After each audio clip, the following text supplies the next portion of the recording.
கிறிஸ்துவில் அன்பானவர்களே, ஆண்டவரும் இரட்சகருமான இயேசு கிறிஸ்துவின் விலையேற பெற்ற நாமத்திலே உங்களை வாழ்த்துகிறேன். இன்றைய அனுதின உணவிற்காக கர்த்தர் நமக்கு கொடுக்கிற வார்த்தை யாத்ராகமம் 14:14. கர்த்தர் உங்களுக்காக யுத்தம் பண்ணுவார், நீங்கள் சும்மா இருப்பீர்கள் என்றார். மோசே இஸ்ரேல் ஜனங்களை பார்த்து சொல்ற ஒரு விஷயம். ஏன்னா இஸ்ரேல் ஜனங்கள் வழி நடத்திட்டு வர்றாங்க. வர்ற வழியில பாத்தீங்கன்னா எதிர்த்துல ஒரு பெரிய கடல் வந்துருச்சு. பின்னால திரும்பி பார்த்தா எகிப்தியரோட படை அவங்கள துரத்திட்டு வருது. இப்ப நடுவுல இவங்க சிக்கிட்டாங்க, என்ன பண்றதுன்னு தெரியல. அப்ப இவங்க மோசே கிட்ட முறையிடுறாங்க, அங்க இருந்தா கூட பரவாயில்ல, நாங்க உயிரோட இருந்திருப்போம், இப்ப நாங்க சாகக்கூடிய நிலைமை வந்துருச்சு அப்படிங்கிற நிலை வருகிற போது மோசே சொல்றாரு, நீங்க கவலைப்படாதீங்க, நீங்க அமைதியா இருங்க. உங்களை யாரு வழி நடத்திட்டு வர சொன்னது? கர்த்தர் தானே வழி நடத்திட்டு வர சொன்னாரு. அதனால உங்களுக்காக கர்த்தர் யுத்தம் பண்ணுவார், நீங்க பேசாத இருங்க அப்படின்னு சொல்லி சொல்றார். அன்பானவர்களே, இந்த வார்த்தை நமக்கு எப்படி பயன்படுகிறது என்றால், நம்மை அழைத்து வந்தவர் கர்த்தர் இயேசு கிறிஸ்து என்கிற அந்த பரிசுத்தமான தெய்வத்தினுடைய இரத்தத்தினாலே கழுவப்பட்டு எங்கேயோ தாண்டோன்றித்தனமாக வாழ்ந்து கொண்டிருந்த நம்மை ஒரு நெறிமுறைக்குள்ளாக கடத்தி, நீங்கள் இப்படித்தான் வாழ வேண்டும் என்கிற அந்த ஒரு நெறிமுறையை நமக்குள்ளே புகுத்தி ஒரு பரிசுத்தமான பாதையிலே நாம் பயணிக்க வேண்டும் என்பதற்காக ஒரு பாதையை காண்பித்து, பிதாவாகிய தேவனுடைய வீடாகிய அந்த பரலோகத்திற்குள்ளே நாம் பிரவேசிக்க வேண்டும் என்பது நம்முடைய ஆண்டவராகிய இயேசு கிறிஸ்துவின் வழிநடத்துதல், அவருடைய ஆசை. அதற்காகவே நம்மை அழைத்திருக்கிறார், அதற்காகவே நம்மை அவர் அழைத்து கொண்டு வந்து கொண்டிருக்கிறார், போய்கொண்டிருக்கிறார். இப்ப நமக்கு பிரச்சனை வருது. இந்த உலகத்துலதான் வாழ்ந்துகிட்டு இருக்கிறோம். நமக்கு பிரச்சனை என்னன்னா, நம்ம வாழ்க்கையில இந்த உலகத்துல சாப்பிடணும், துணிமணி போடணும், போக்குவரத்து இருக்கு, நல்ல சௌகரியமா வாழணும், சந்தோஷமா இருக்கணும், சமாதானமா இருக்கணும், குடும்பம் நல்ல விதமா விசாரிக்கப்படணும், பிள்ளைகளுக்கான திருமண காரியங்களை பார்க்கணும். இப்படி பலவிதமான காரியங்களை இந்த உலகத்திற்கு ஒத்த வாழ்க்கை நம்ம வாழ்ந்துதான் தீரணும். அப்படி வாழுகிற போது அநேக பிரச்சனைகளை நம்ம சந்திக்கிறோம். இப்ப எடுத்தோன்னு நேரா பரலோகத்துக்கு கூட்டிட்டு போற மாதிரி இருந்தா பிரச்சனை இல்லை.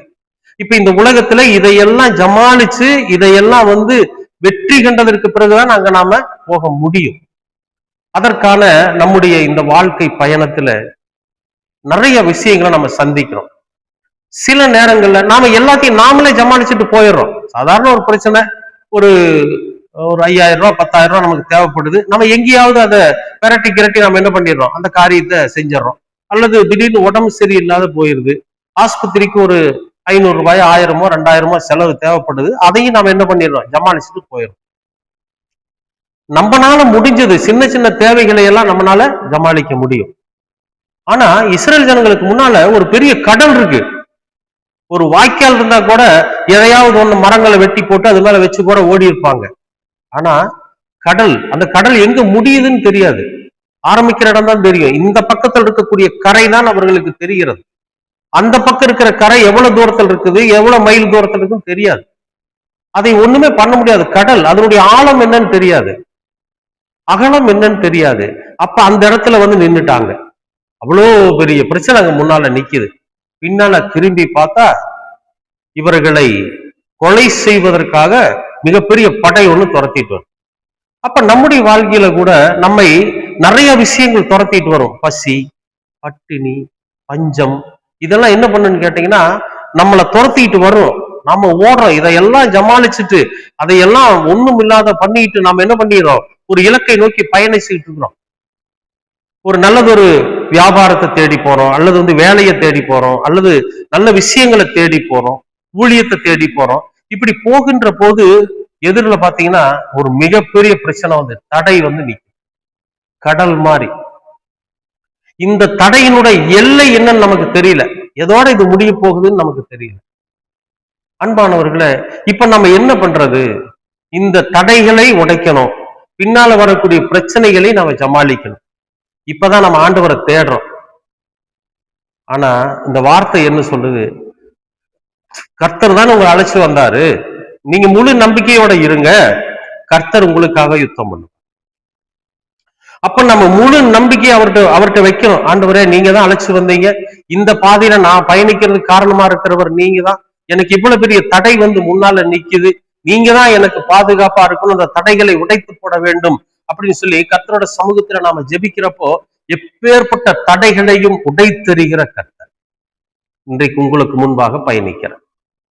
கடல் மாதிரி ஒரு பிரச்சனை வந்தாலும் சரி, அதோடு யுத்தம் பண்ணுவார், அதோட சண்டை பண்ணி அந்த தடையை தகர்த்தெறிகிற தேவன். நம்ம பின்னால் இருந்து நம்மளை வேகமா பிடிக்கிற அந்த வரக்கூடிய வேகத்துக்கு அதை விட வேகமாக நம்மை பயணிக்க செய்கிற கர்த்தர். ஏன்னா யுத்தம் பண்றதுக்கு அவர் ரெடியா இருக்காரு. அவரோட பிள்ளைகளுக்கு விரோதமாக எழும்புகிற எல்லா பொல்லாத சக்திகளும், பொல்லாத விரோதங்களும், பொல்லாத தடைகளையும் உடைத்தெறிகிற கர்த்தர் உங்களுக்கு முன்னால பயணிக்கிறார். விசுவாசிக்கிறீங்கல்ல? பயப்படாதீங்க. நமக்கு முன்னால சில பிரச்சனைகள் எல்லாம் வரத்தான் செய்யும், எல்லாத்தையும் கர்த்தர் பார்த்துக் கொள்வார். அதுக்காக நம்ம சும்மா இருக்கிறோம் அப்படின்னா அங்க சும்மா இருங்கன்னு சொன்னதுக்கு காரணம் என்னன்னு நீங்க தெரிஞ்சுக்கங்க. அவங்க சிலை வழிபாடு பண்ணக்கூடியவர்களா இருந்தாங்க, ஒரு சிலைகளை உடைச்சு வழிபாடுறவங்களா இருந்தாங்க. மரணத்தை நாங்க அங்கிருந்தா கூட நல்லா இருந்திருப்போமேங்கிற வசைபாடி கொண்டிருந்தார்கள். அதைத்தான் சொல்றாரு, நீங்க சும்மா இருங்க, நீங்க பயணிக்க வேண்டாம், நீங்க எந்திரிச்சு ஓட வேண்டாம், நீங்க அந்த கடல் வழியா கடந்து போக வேண்டாம் நல்லா சொல்ல.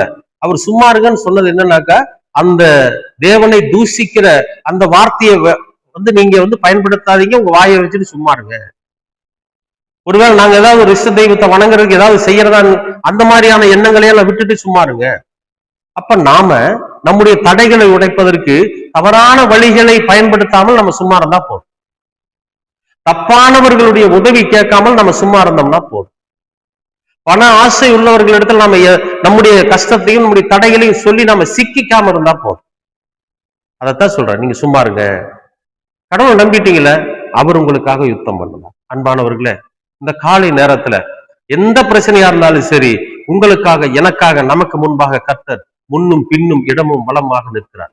கவலைப்படாதீங்க. எல்லா சூழ்நிலையிலும் நம்மளை ஜெயிக்க வைக்க அவர் ஆயத்தமாக இருக்கிறார். அவர் மேல நம்பிக்கை வச்சீங்கன்னா போதும், அவருக்காக காத்திருந்தீங்கன்னா போதும். இருப்பீங்களா? அன்பின் பரலோக பிதாவே, அருமையான நல்ல இந்த அனுதின உணவிற்காக நன்றி. இந்த நாளை நீர் ஆசீர்வதித்து கொடுத்திருக்கிறீர், அதற்காகவும் நன்றி. நாங்கள் எவ்வளவு பெரிய தடைகள் வந்தாலும் அந்த தடைகளில் இருந்து நாங்கள் தப்பித்துக் கொள்வதற்கு தவறான வழியை பயன்படுத்தாமல் நாங்கள் சும்மா இருக்க வேண்டும். தப்பான மனிதர்களை சந்தித்து எங்களுடைய பிரச்சனைகளை சொல்லி நாங்கள் தப்பான இடத்துல போய்விடாதபடிக்கு நாங்கள் சும்மா இருக்க வேண்டும். எங்கள் தேவன் ஒருவரே எல்லாவற்றையும் ஜெயிக்க வல்லவர் என்கிற நம்பிக்கையோடு கூட நாங்கள் எங்கள் கர்த்தர் எங்களுக்காக யுத்தம் பண்ண போகிறார் என்கிற அந்த முழு நம்பிக்கையோடு இருக்க நீங்க கிருபை பாராட்டு. எல்லா தடைகளை உடைக்கிற கர்த்தர் எங்களுடைய வாழ்க்கையிலும் ஏற்படுகிற தடைகளை உடைத்தெறிந்து, எப்படி அந்த கடலுக்கு நடுவே, சமுத்திரத்தின் நடுவே அவர்கள் பயணித்து வெற்றி பெற்றார்களோ, அதுபோல நாங்களும் துக்கத்தின் மத்தியிலும், கஷ்டத்தின் மத்தியிலும், பிரச்சனைகளுக்கு மத்தியிலும் அவைகளை உடைத்தெறிந்து அதற்கு நடுவாக பயணித்து நாங்கள் வெற்றி காண நீங்க கிருபை பாராட்டு. எல்லாவற்றையும் இரட்சகராம் இயேசு கிறிஸ்துவின் வழியாய் கேட்கிறோம் நல்ல பிதாவே. ஆமேன், ஆமேன், ஆமேன்.